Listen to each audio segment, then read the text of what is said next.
Okay, it's about 7 o'clock p.m. Central Standard Time. Actually, it's 7:03 p.m. Central Standard Time. And the reason that you can't hear anything is you have to activate audio. Uh, that's why I said activate audio. Let me put this in here.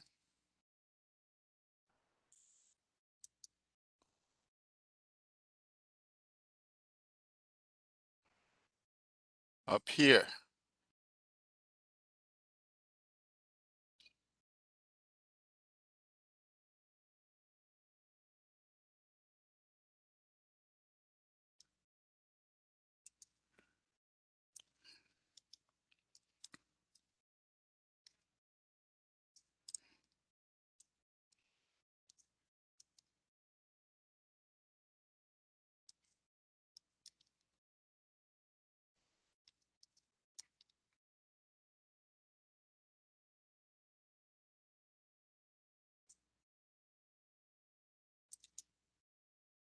Okay. Can you guys hear me now? Everybody can hear me? Okay. I think only one person can't, Korea, because Korea hasn't activated audio yet. Okay. All right, so let's go ahead and get started. Well, it is, as I said, it's about 7:05 p.m. and welcome to, this is week number four of drugs and crime. And I'm going to go over the information for this week. I do want to speak on, again, to make sure that everyone understands that in order to get your grades up, you must listen to what I say in these lectures. I emphasize citations in the body and references at the end. It is imperative that that be done. Otherwise, um, you can't hear, you can't get the maximum in your grade. It's very, very, very important. If you don't have citations, you end up on the emerging, and you'll get 50-something points every time. And you must follow the APA format, double space.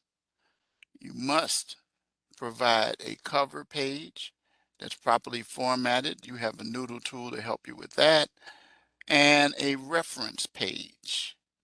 Very, very, very, very, very important. And run your papers through Grammarly, checking the plagiarism box, because what that plagiarism picks up in Grammarly is the excessive use of materials that you took from um, your research.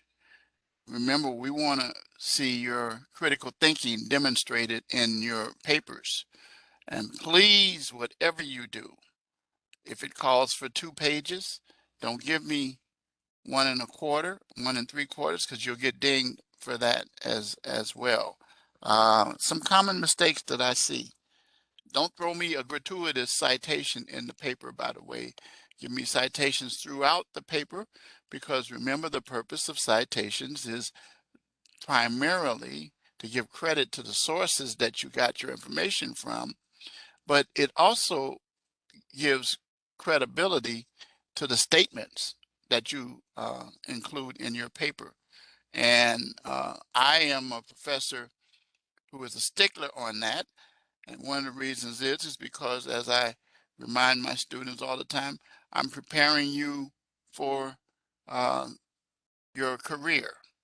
And that's what I believe you take these courses for. I know I don't want you to take it to get an A or B, but if you follow the processes, you're going to get that anyway. You know what I'm talking about.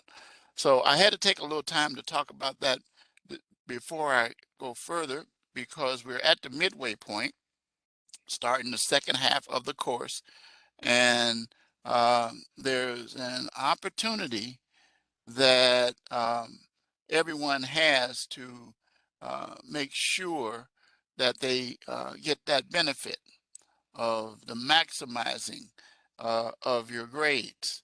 I like to give everybody an A, but I'm not going to give it to you unless you actually earn it, and you're going to have to follow the processes. So I'm going to talk about it again tonight in the assignments.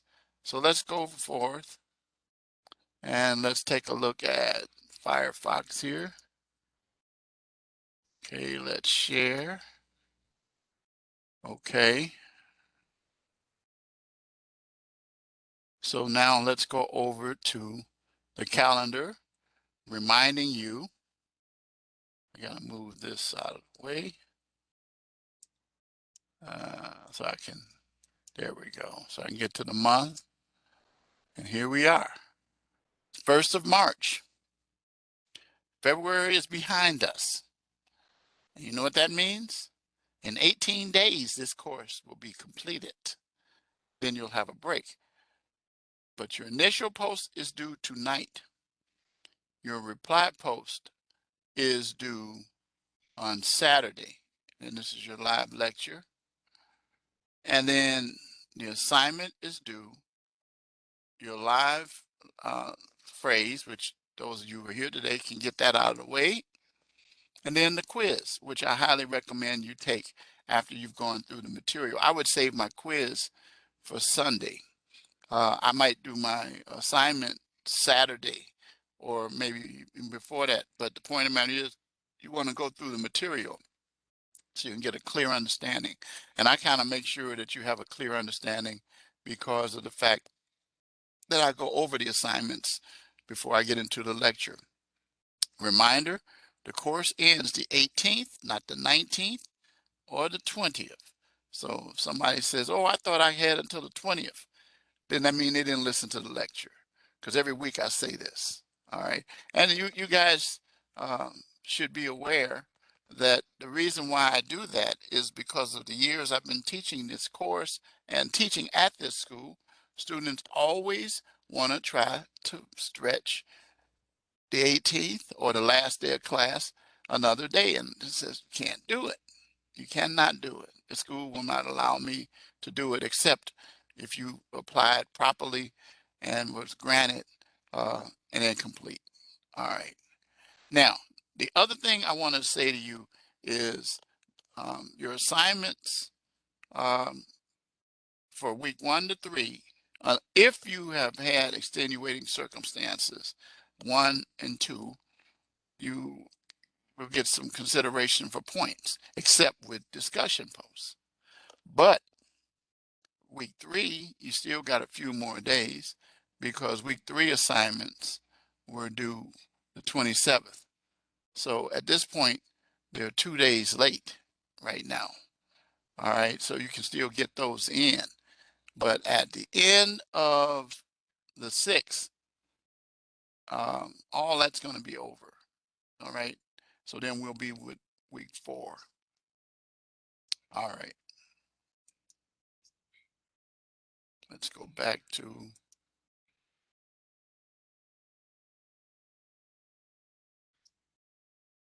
the announcements.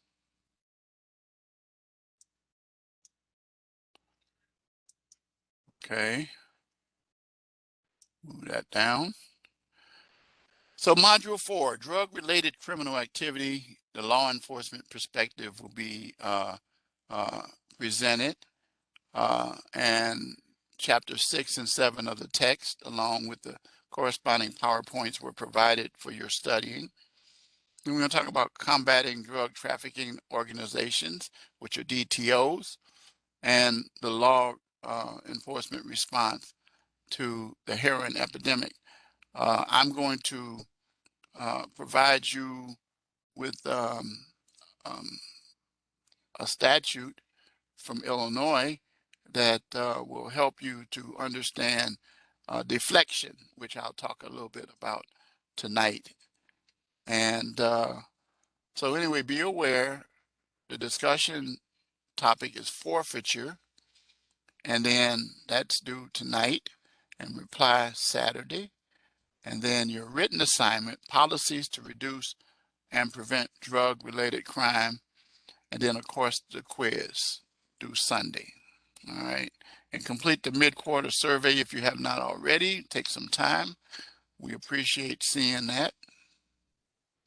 Okay, so that's the announcement for the week. So let's go right into the topic.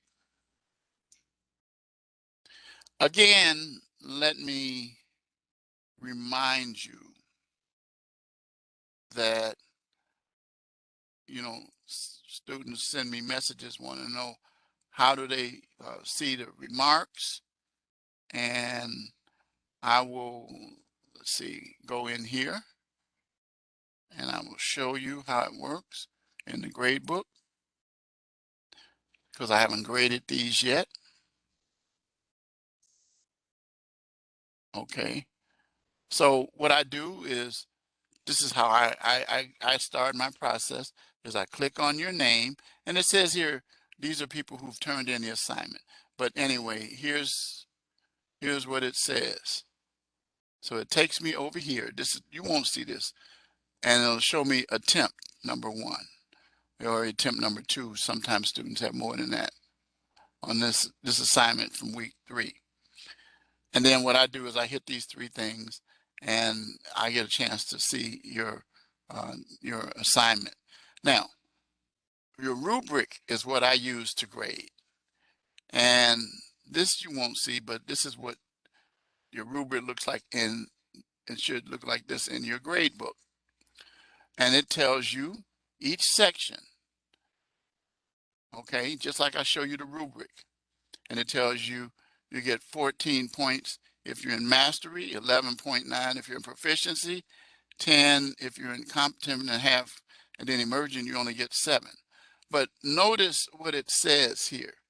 For example, if this paper has an incomplete description or missing details, and one of the ways to have missing details is by not having citations or credible sources to support your statement.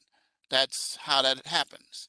So students say, and then I will put feedback in here. I'll say, for example, your paper needs more details or information, or it will say you did not provide credible sources concerning this paper, or to support your positions and statements to cover each of these issues, all the way down. And then there's a spot right there where you outright will lose points.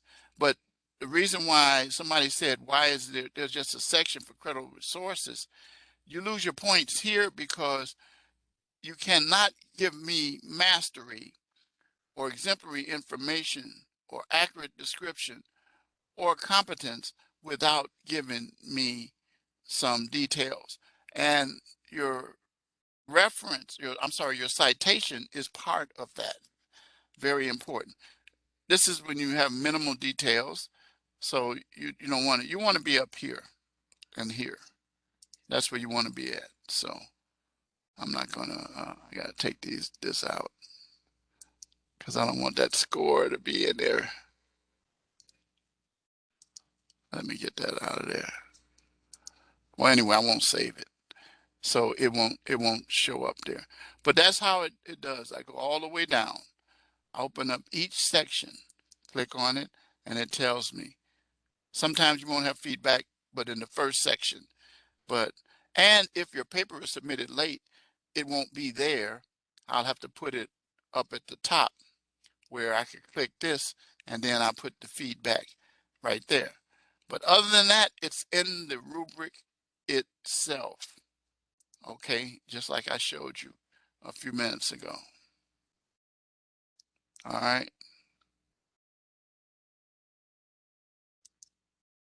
I gotta take that out. All right.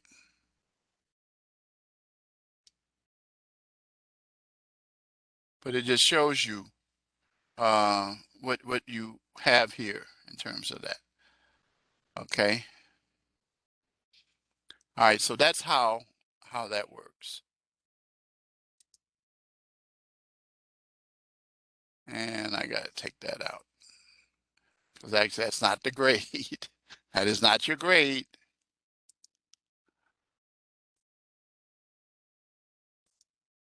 So it goes back to that. All right. So everybody understands that how that works. All right.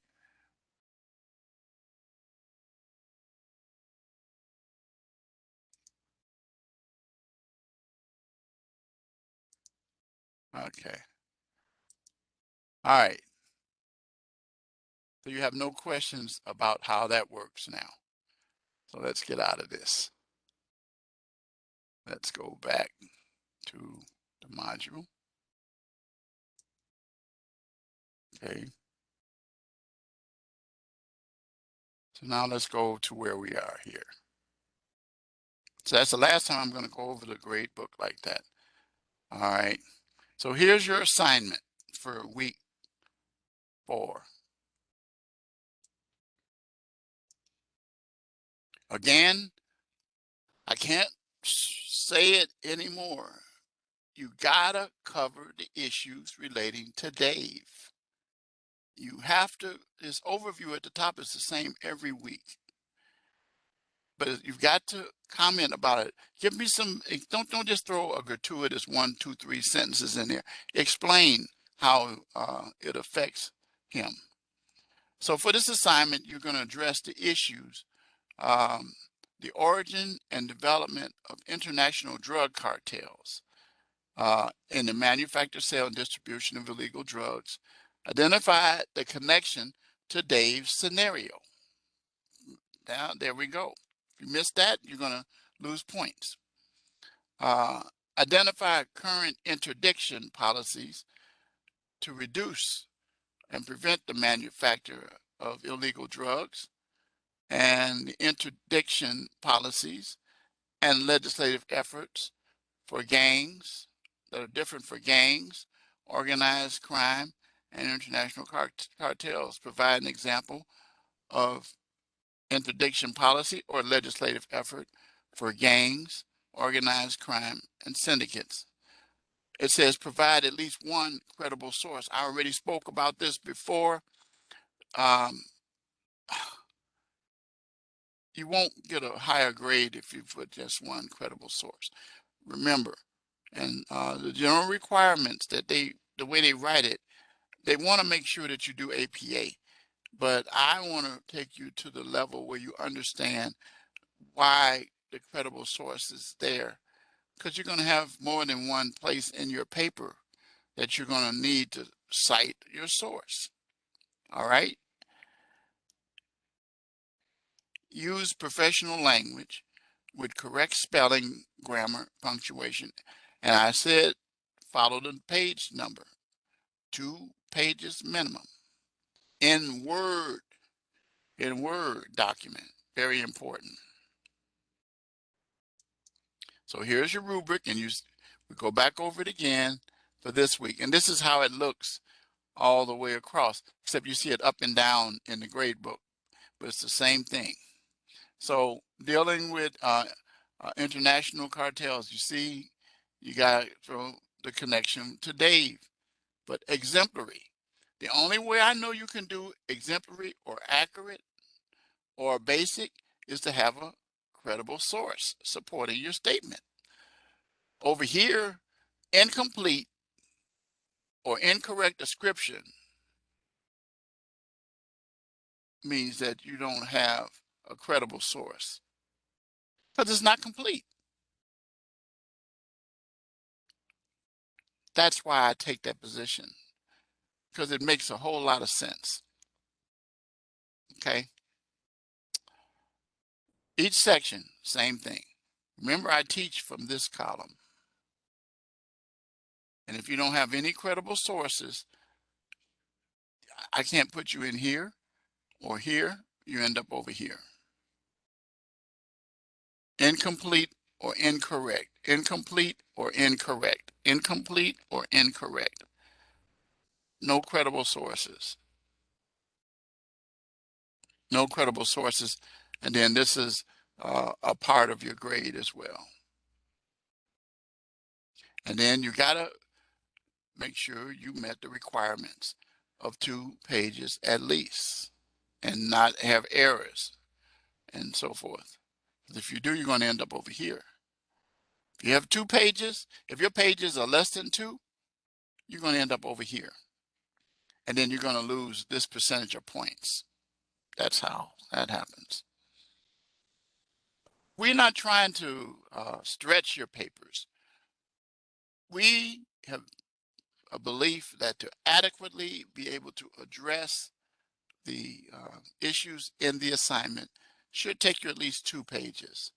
If you go beyond 3 pages, a student asked me once, I said, I don't penalize you in this. Maybe later on when you get to another level, and I know in my professional level, when I was in law school, we had to do things a certain number of pages. We did it, but it was very limited. The key thing is have the information that's necessary. Any questions about the written assignment or why I grade the way I grade? Yes, type in the chat box. I will see it. Any questions?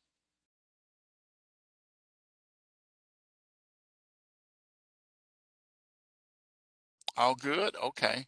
All right. So if I see nothing said, then I'm going to presume that you're all good or you're all set. Okay.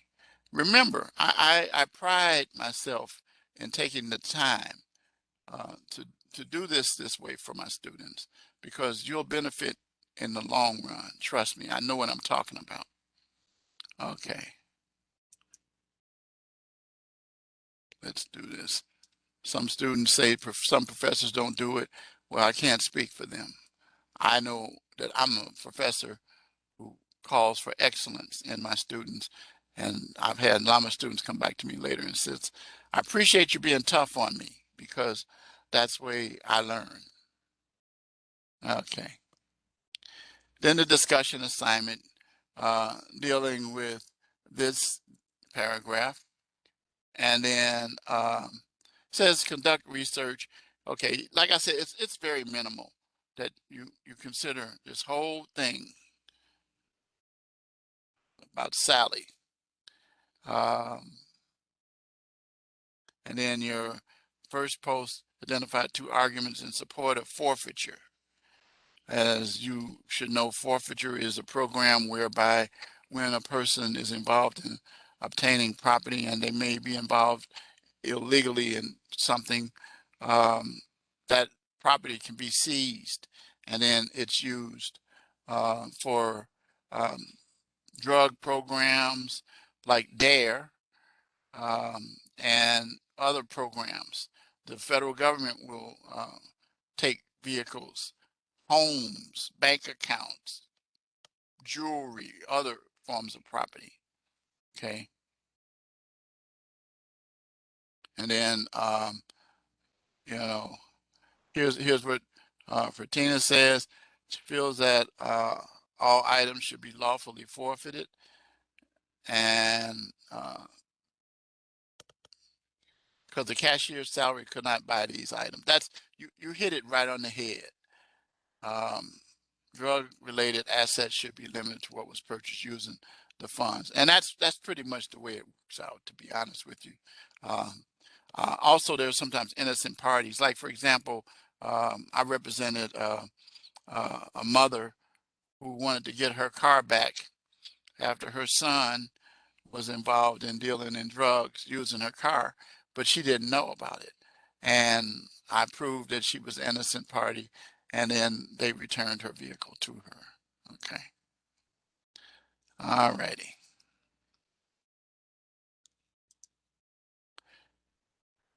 Then you have the quiz, which I will not click on because it will trigger showing you the quiz. Oh man, nope, I'm not doing that. All right, and then your live classroom phrase. All right. So we're going to talk about combating drug trafficking organizations. As we already know, drug traffickers are the menace to this whole thing. And that, to be honest with you, I have no um, mercy on them because they're predatory. They feed off of individuals who have what I consider to be a health problem, um, that is using drugs, and they supply that to them. And one of the things that happens with them is that they make a lot of money, that the DTOs, is because of the fact that your body starts to crave it. And then, as I've already said before, you commit crimes so that you can support your habit.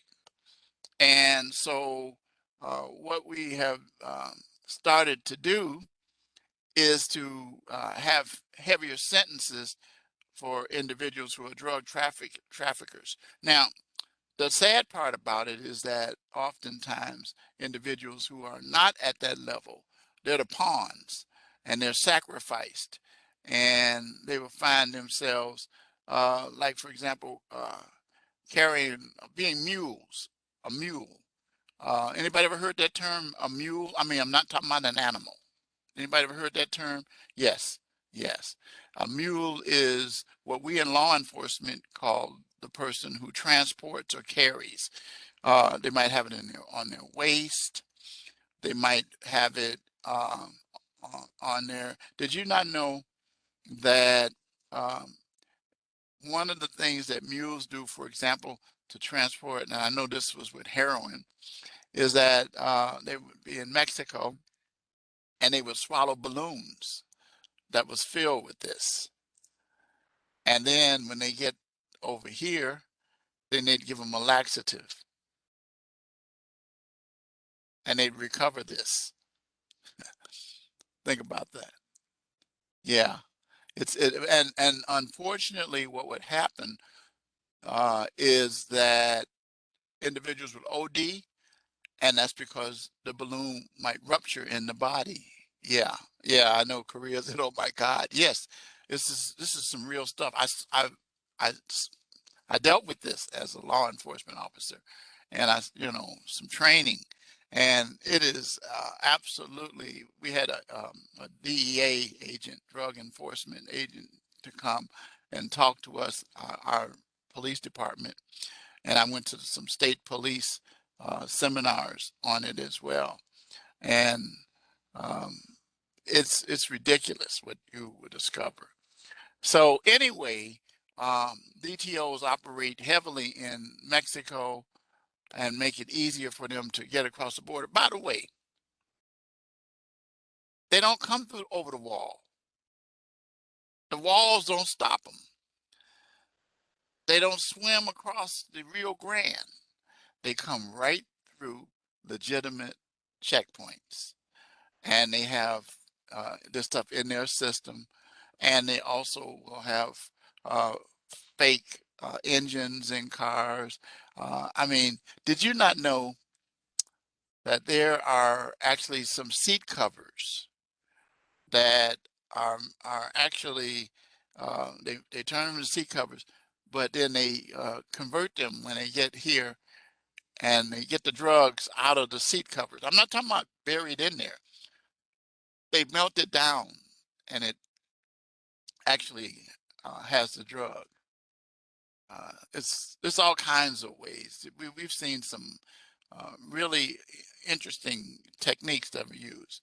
So anyway, the drug trafficking organizations, they're the ones who make the money, and be aware that uh, they distribute opium, heroin, um, and then what they do is they cut it. They cut it by adding some of the things that we've talked about, fentanyl and carfentanil to heroin. And then and remember what fentanyl is: a synthetic drug, and prescription drugs prescribed by physicians. And it's a sedative used for large animals like elephants. And imagine that's going in your body. but what they do is they use that to stretch it, dilute it, and it's not the purest of stuff. And people ingest this, and those substances that are in there kill them. And then, so here's an interesting article that you can take time to read about it.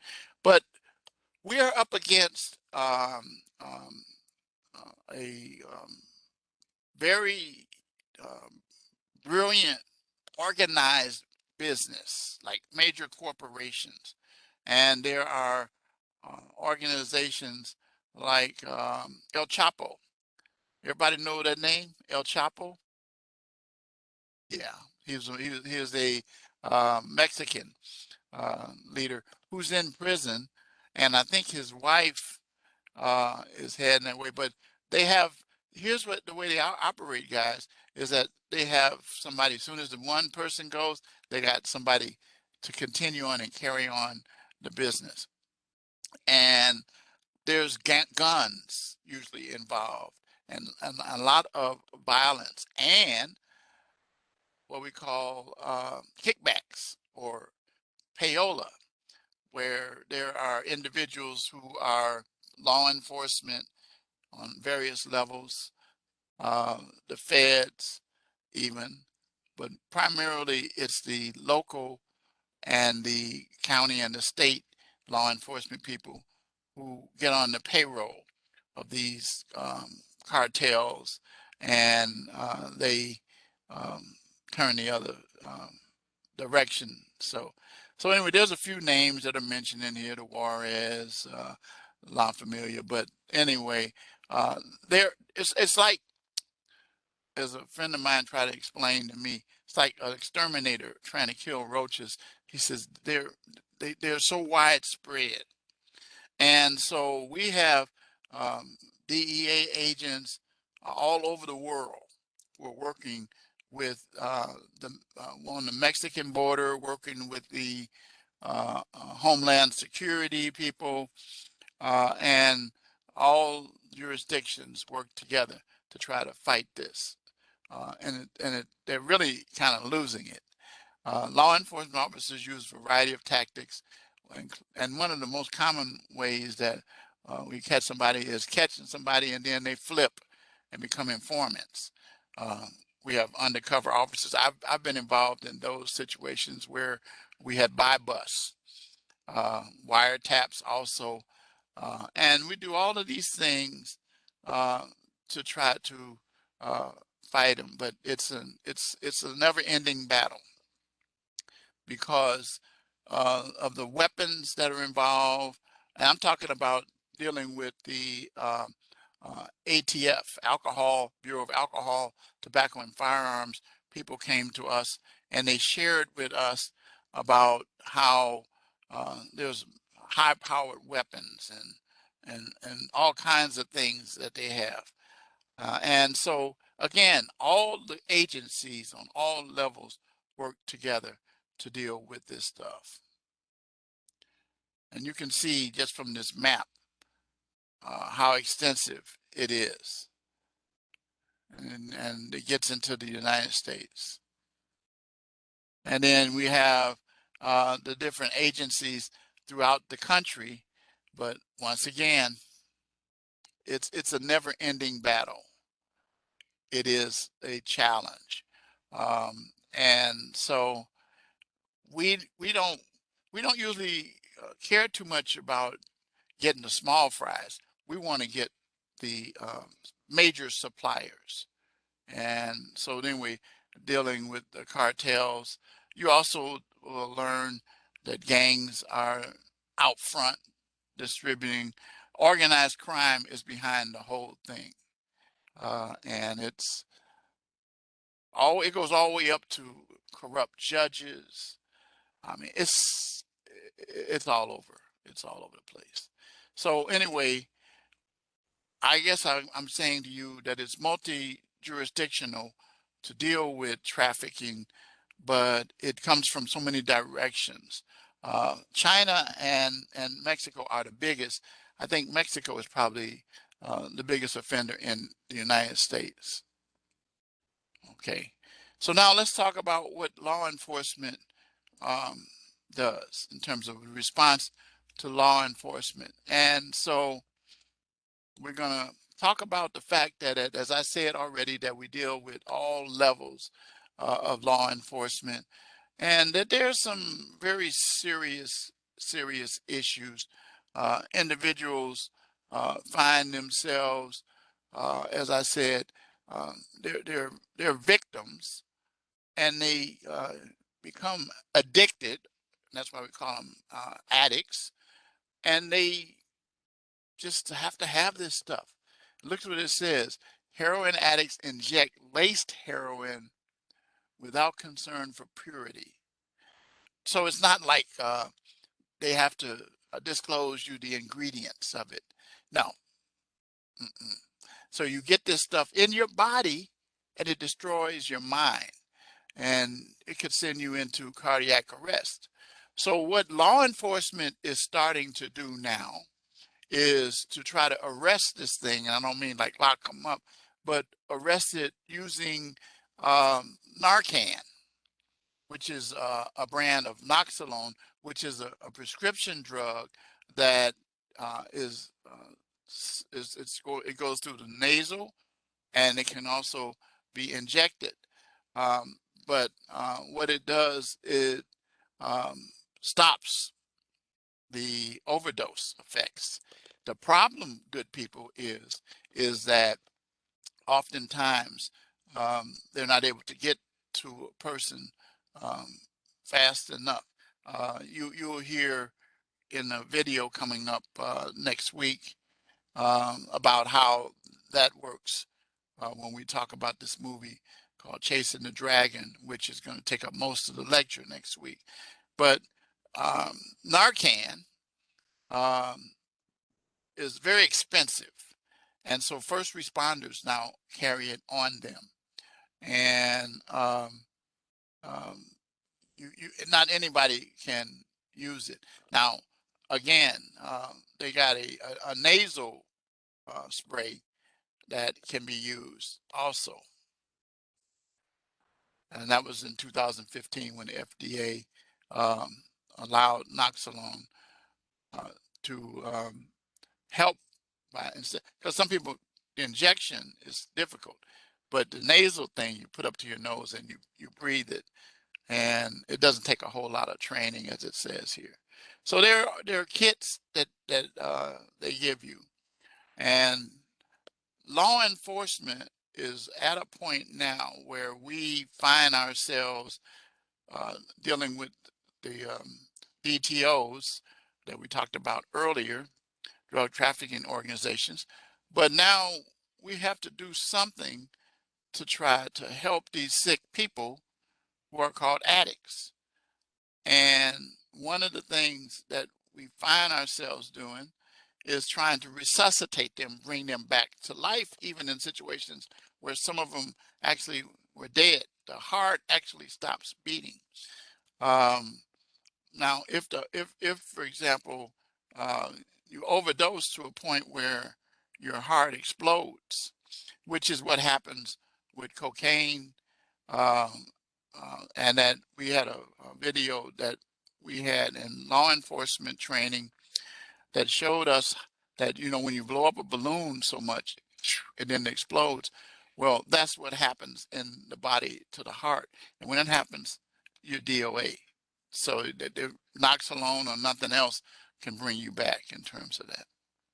So there's some interesting things. You can look at these articles, but we're going to take a few minutes now, and we're going to look at this short video. This is a shorter one, and I want you to pay close attention. I'm going to unplug my mic. Change speakers, yes. And it's going to be closed caption as well. And then we'll come back, and then we'll wrap up.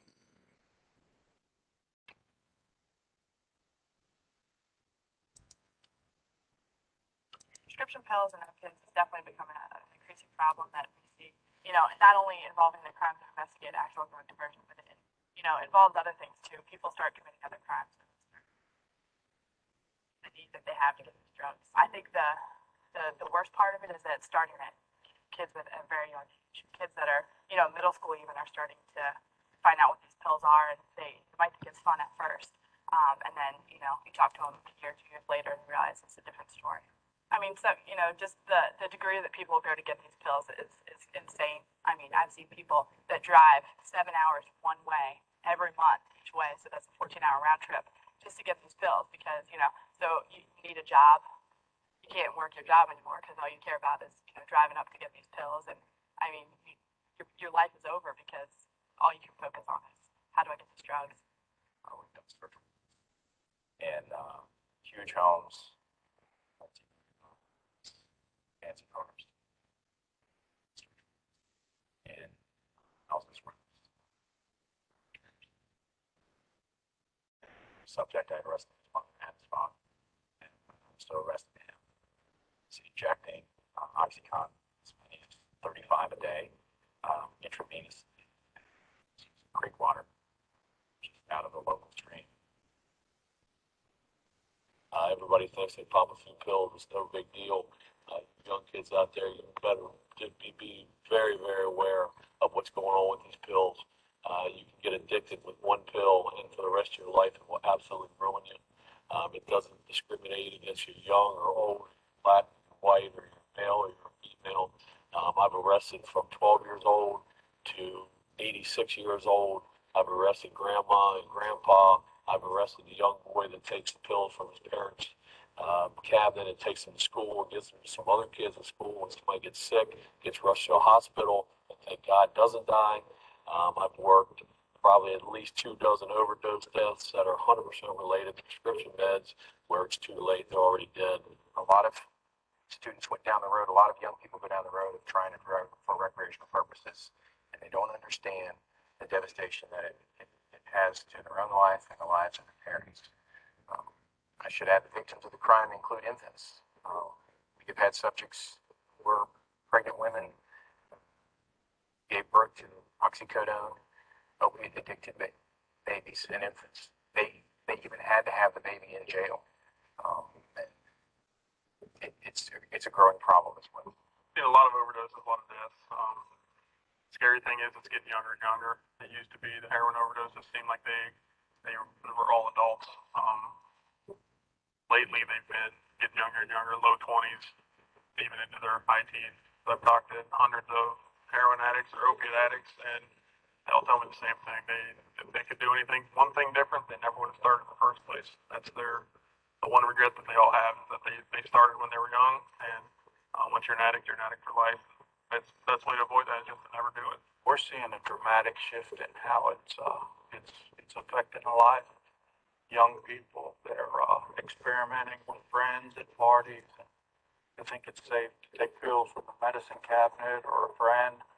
And during the 1 week period, we had 9 fatal overdoses in a 3-jurisdiction area.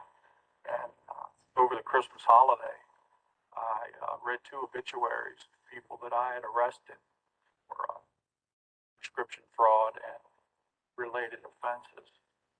Their parents buried them. They were young, 20-some years old.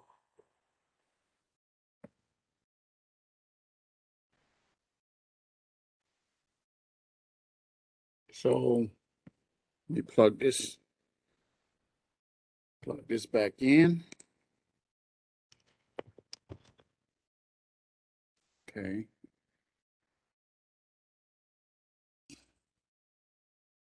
It's a problem. It's a very, very serious problem. And that was kind of like what I've been talking about in these first 3 weeks about how serious it is. Notice, look at it. It's little kids. My daughter, I think I talked about this last week, maybe. They had the police to come up to she's in middle school, 8th grade, and unannounced. And the police came up to the school, and they found the drugs in these kids' lockers. My daughter's 13, so I mean they're not even in high school yet. And then you heard how pregnant women, the babies,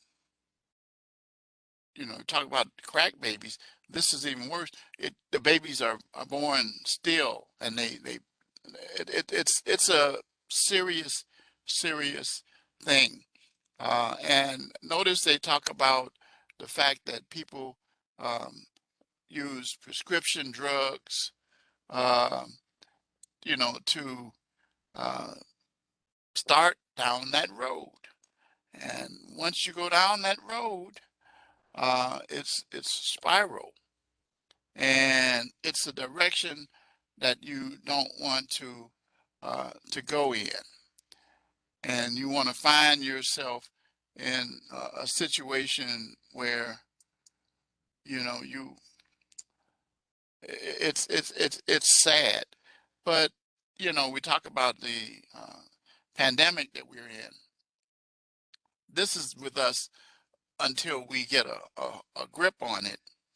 And even in a situation where we have people who we are able to help them come back to life, you're going to see next week in the long video that is chasing the dragon, that it's tragic what happens to people, and it affects the family.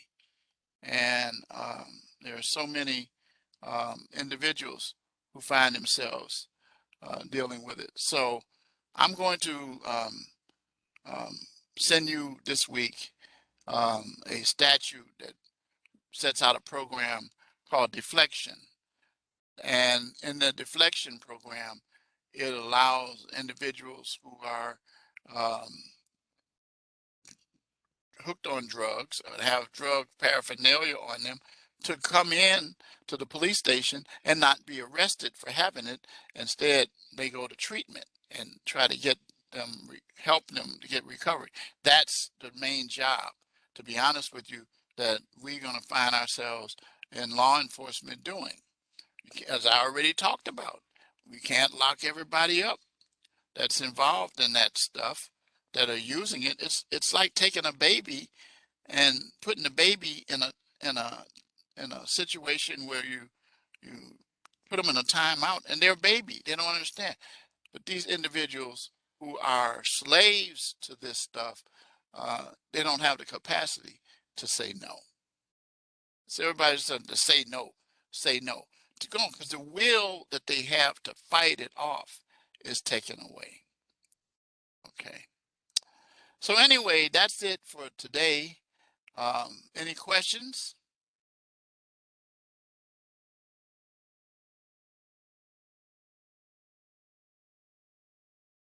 No questions? What do you all think it would be? Want to take some shots at it? Let's see what happens. Take some guesses. No, not that one. That's a good one though, but that's not it.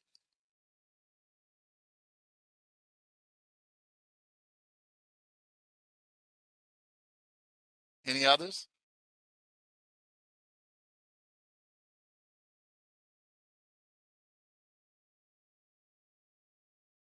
Remember, we're dealing with drugs, and we want to try to save, well, addicts, that's the general, but we want to save some from overdosing.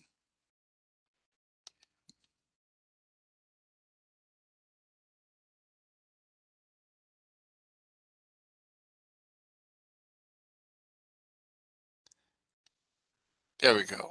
There we go. There we go. There we go. There you go, Lynn. You got it. I gave a lot of clues out. But yeah, Narcan. That's it. And people should understand that's just a key word, but it's a key. It's one of the key tools that we have to try to help, try to attempt to save lives. That's what first responders are using. Um, and so Narcan is the code word for today. Had any of you ever heard about Narcan or Noxolone before today? Oh, okay. Okay, good. And um, have you ever seen a first responder use any of that stuff? It's something to see. It is. When I was involved, oh, at your facility, okay. But you see, and it works. It really works. The problem though with it is you got to get it at the right time. So it's but the saddest part about it, guys, is that even after you use that and you get somebody, bring them back, you still got to get them taken care of and going in a new direction in life, like from 12 to 6, so that we can go. Well, I'm going to say good night to you, uh, and I will see you next week. You're welcome. Get your assignments in, and remember these lectures and these modules. As I said this from day one, it's intended to get criminal justice professionals to understand the roles that we must realize that we've come to learn that will help people to save their lives. Education about the drugs, but then also you end up like a medical person, like an EMT, emergency medical technician, as a law enforcement officer when you just use Narcan to um, save a life. So, all right, see you next week. Guys, stay safe and have a good week. See you. Good night.